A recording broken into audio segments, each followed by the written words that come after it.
What's going on, everybody? This is my 1980 Kawasaki KZ440 LTD. I'd really like to get started on it as a winter project. It doesn't run, it's got no fluids in it, the tires are flat, and it's not registered anywhere. So I think I want to take this winter to bring it back to life. I'd also like to turn it into a cafe racer if possible, which I know it's possible and they look damn good. So goals for this bike: strip it down, rebuild the engine, get it painted, and put it back together. And that's it. I'd like to record along the way. First thing I want to do is get this seat off. I think that is a simple enough task, and that will give me enough space so I can start looking inside underneath the seat. So let's just get into it. First step, stick the key in, all the way, turn, and open. Next, in the back here, there are two pins that hold the seat to the hinge, and those pins are held in by other pins. So I'm gonna get some pliers. Take my snub nose pliers, and there's one pin. That's what it looks like. Let's see if I can.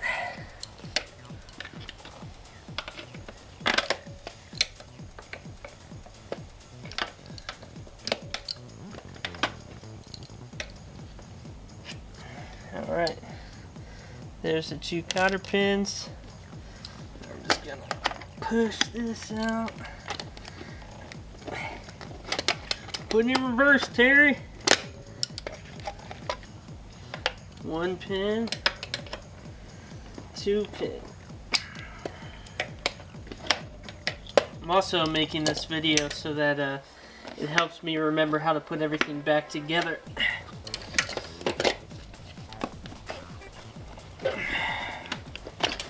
Alright, boom. Now the seat just comes off. Now I have access to this air box, which is removed by these two Phillips head screws. They have crush washers on there. One, two, and this slides right out.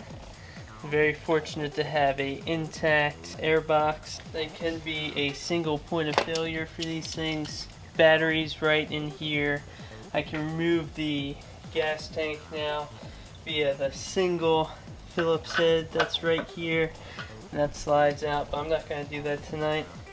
I just wanted to take a look at what we got. Really, this thing is in good shape.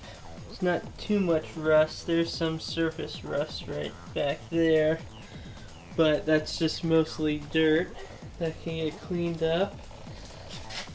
Probably go to a single swing arm if possible.